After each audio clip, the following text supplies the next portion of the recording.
Bienvenidos nuevamente a estas clases virtuales, ustedes estudiosos de Derecho Constitucional. Hoy vamos a hablar de algo que es muy interesante y que ha causado bastantes problemas y controversias. Vamos a hablar de las prerrogativas parlamentarias. Y específicamente me voy a referir a dos: la inviolabilidad o irresponsabilidad parlamentaria y la inmunidad parlamentaria. Lo primero que les debo decir y que nunca se les olvide es lo siguiente: esas prerrogativas no fueron creadas ni diseñadas para establecer privilegios a favor de las personas. La prerrogativa parlamentaria es diseñada con una intencionalidad muy concreta y que tiene que ver con la historia constitucional, tiene que ver con el origen del Parlamento. El diseño de las prerrogativas parlamentarias se produce para proteger a la institución, para proteger al Parlamento, no a individualidades. Me explico. Como ustedes ya saben, el origen del Parlamento está vinculado con la necesidad de controlar al monarca. Y el control era el más específico de todo: la capacidad de tributación, la capacidad de crear tributo. El monarca quería pechar, es decir, que sus súbditos pagaran los tributos sin ningún control. Cada vez que necesitaba recursos, creaba un tributo. Pero los estamentos del reino, y me refiero específicamente a Inglaterra, donde se da el primer proceso en el cual se trata de limitar al monarca en esta área, cuando se produce el nacimiento del Parlamento, es para que el pueblo apruebe. En realidad no era el pueblo, los estamentos del reino, que es distinto al pueblo. La conceptualización de pueblo es muy vaga en ese momento histórico. Los estamentos del reino dijeron: nosotros sí, sin ningún problema, te reconocemos, pero tú tienes que pedirnos a nosotros autorización para tributar. ¿Y cómo se manifiesta esa autorización? Bueno, precisamente reunidos en asamblea. Esa asamblea es el Parlamento, el origen del Parlamento. Entonces, el rey, molesto porque eso fue una imposición, no una negociación, sino fue impuesta esta situación, el rey veía con muy malos ojos la resistencia hacia su poder. Esa es la diferencia entre el poder absoluto que se ejerce en las tiranías o en regímenes autoritarios y totalitarios, y el otro tipo de poder que debería ser el ejercido en el marco de un régimen democrático. Es decir, las instituciones deberían funcionar sin molestar a quien ejerza en un momento determinado, en una coyuntura determinada, el poder. Pero entonces, molesto por la imposición que le hacía, por supuesto se dedicó a perseguir a los líderes, se dedicó a perseguir a los representantes. Y para ello entonces se buscaron mecanismos para proteger a esas personas. Y la protección fue muy sencilla. Esas personas no pueden ser arrestadas mientras están camino a la reunión parlamentaria. Esas personas, mientras están ejerciendo su función, no pueden ser de alguna forma determinadas o limitadas en el ejercicio de su función. Y para eso se crearon las inmunidades. Las inmunidades le permiten al parlamentario trasladarse, hablar. Es una prerrogativa, pero no individual, es una prerrogativa del Parlamento. Ahora, ¿qué pasa? Tiene una raíz histórica en el sistema constitucional inglés. En Estados Unidos se ratifica estas prerrogativas con los mismos principios y parámetros.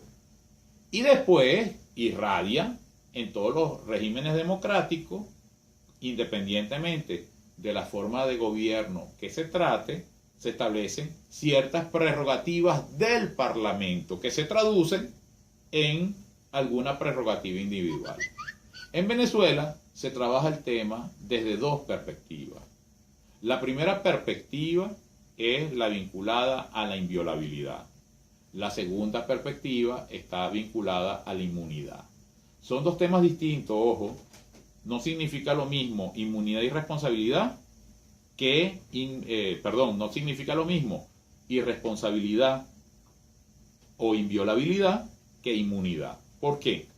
Porque la norma constitucional, cuando define la irresponsabilidad, lo define de la siguiente forma: no son responsables los parlamentarios por votos y opiniones dados en el ejercicio de la función legislativa. En cambio, la inmunidad en esta Constitución no se dice qué es, pero está dirigida a evitar procedimientos, medidas que coarten la función parlamentaria. Les voy a explicar cómo es esto. La primera, la inviolabilidad, se va hacia lo sustantivo. Cuando un parlamentario emite un voto u opinión en el ejercicio de su función, no comete delito. ¿Cuáles son los delitos que podría cometer un parlamentario? Bueno, los típicos delitos que se cometen por opiniones y votos. Por ejemplo, difamación, injuria, instigación a la violencia, instigación a delinquir. Todos estos delitos son por vía oral o palabra escrita. Cuando un parlamentario se pronuncia, él no puede cometer estos delitos porque está protegido para que pueda desarrollar su función bien. Eso significa que si él cesa como parlamentario, jamás va a ser perseguido por esas opiniones y esos votos. Es decir, está circunscrito a que no se materializa uno de los elementos del tipo penal. No hay delito. A diferencia de la inmunidad. Ya les dije que la inmunidad no está definida en la Constitución de 1999. Se limita a decir los parlamentarios tendrán inmunidad desde el momento de su proclamación hasta el cese de su función. Sin embargo, la interpretación constitucional nos permite saber qué es la inmunidad y cuál es el recurso que ustedes van a utilizar para saber qué es la inmunidad. Pues le doy un truco. Siempre vayan a la raíz histórica de las constituciones. Cuando ustedes tengan una duda, un material clave para entender el problema es conocer los antecedentes. Es decir, el método histórico es un componente fundamental de la interpretación constitucional. ¿Por qué les digo esto? Porque en la Constitución de 1961 sí decía lo que era la inmunidad. Decía lo siguiente: los parlamentarios no podrán ser detenidos, confinados, arrestados, sometidos a juicio o en forma alguna coartados en el ejercicio de la función parlamentaria. Es decir, a diferencia de la inviolabilidad, en la inviolabilidad no se produce el delito porque no se da el tipo penal. A diferencia de esa inviolabilidad, la inmunidad atiende al procedimiento. Es decir, la parte procedimental es clave. No puede ejecutarse medidas o procedimientos que coarten la función. Pero si él después deja la condición, cesa la condición de parlamentario, se puede seguir un juicio contra él sin ningún problema. Quiero insistir en el punto de que no es un beneficio individual. Las prerrogativas parlamentarias son diseñadas para proteger la función parlamentaria, es decir, a la institución, no a los individuos. Les había dicho algo muy importante. La inviolabilidad consiste en que no podrá ser ni tiene responsabilidad el parlamentario por votos y opiniones que él ha dado en el ejercicio de su función. Es importante que no depende la evolución constitucional en Venezuela, no circunscribe el ejercicio de la función parlamentaria a la sede del Parlamento. Un parlamentario cumple su función, por ejemplo, cuando declara, cuando se traslada a un estado a investigar, cuando está en un programa de televisión, cuando escribe un artículo. Es decir, el concepto de función parlamentaria ejercida por un diputado es muy amplio, precisamente porque estamos protegiendo la función. En cambio, ya dijimos que la inmunidad en realidad enerva procedimientos. ¿Qué significa enervar procedimientos? Los paraliza momentáneamente mientras él tiene la condición de parlamentario. De manera que esa norma que indica no podrá ser arrestado, detenido, confinado, sometido a juicio o en forma alguna coartado en el ejercicio de la función, se refiere a que mientras él es parlamentario no se pueden practicar procesos contra él. Sin embargo, la Constitución es sabia y además la institución siempre ha sido así. En el caso que un parlamentario cometa delito, las constituciones anteriores venezolanas tenían un término, allanamiento de la inmunidad. ¿Qué era el allanamiento de la inmunidad parlamentaria? Ante la Constitución de 1999, para poder enjuiciar a un parlamentario que era detenido, que era de alguna forma sorprendido cometiendo un delito, había dos mecanismos. El primer mecanismo era cuando él era sorprendido infragante, es decir, en la comisión, en el acto mismo de la comisión del delito. En ese caso, la autoridad policial hacía una detención domiciliaria, es decir, llevaba al parlamentario a su propio domicilio y notificaba a la Cámara de Pertenencia. Recuerden ustedes que bajo el régimen de la Constitución de 1961 y desde el año 1864 en Venezuela las cámaras eran bicamerales, es decir, había dos cámaras, una cámara baja que representaba al pueblo y otra que era la Cámara Federal que se llamaba Senado. Entonces, si él era un senador o si era un diputado, se le comunicaba a la Cámara. ¿Y la Cámara qué hacía? La Cámara analizaba los hechos y no juzgaba, porque ¿a quién le corresponde juzgar a un parlamentario por la comisión de un delito? No es a su Cámara, es a los tribunales competentes. Lo que valoraba y tenía que valorar la Cámara es si había persecución política. Si determinaba que había una persecución política contra el parlamentario, bajo la vigencia de la Constitución de 1961, simplemente decía no allano la inmunidad, es decir, no autorizo a que se practiquen medidas de privación de libertad en su contra. Ahora, si estimaba que no había ningún tipo de persecución, entonces allanaba la inmunidad. Simplemente levantaba la inmunidad y cualquier tribunal podía practicar las medidas. Cuando se sorprendía, bajo el régimen de la Constitución de 1961 se hablaba de dos elementos, en flagrante delito y el delito tenía que ser grave, entonces la autoridad policial sí lo sometía a arresto domiciliario y notificaba a la Cámara que era la que decía sí, ahora sí, se puede, o no, fue una arbitrariedad. Pero con la Constitución de 1999 cambió todo el sistema. Con la Constitución de 1999 se da un diseño no solamente para los parlamentarios, sino para los altos funcionarios, dentro de los cuales se inscribe, por ejemplo, el presidente de la República, los ministros, los titulares de los órganos de los poderes públicos y en este caso particular, los parlamentarios.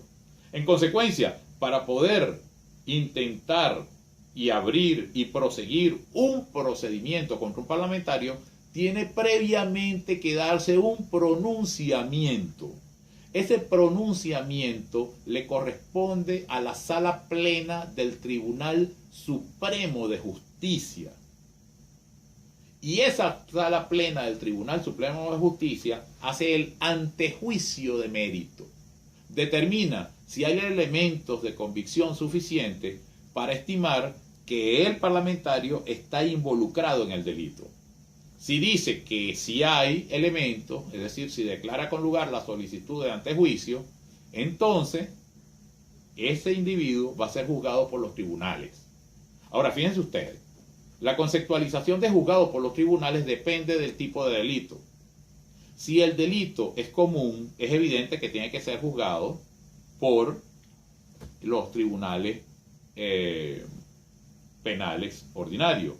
Sin embargo, el Tribunal Supremo de Justicia tiene la reserva de seguir el procedimiento y el enjuiciamiento y la investigación criminal cuando el parlamentario comete un delito político. Esto es así y tiene también raíz histórica. Ahora, es interesante también que analicen este punto. ¿Qué es delito político? El delito político, a diferencia de los delitos comunes, tiene una finalidad, que es la destrucción del Estado o las instituciones. Entonces, es algo muy subjetivo. ¿A quién le corresponde analizar esta situación? Al propio Tribunal Supremo de Justicia. Y otro elemento interesante es que eso se llama fuero especial. Es decir, el parlamentario es juzgado por el Tribunal Supremo de Justicia cuando comete un delito político. El otro elemento que quiero destacar es lo siguiente. El Tribunal Supremo de Justicia ha tenido una conducta ampliando la legitimidad que caía en cabeza del fiscal general de la República para intentar los antejuicios de mérito.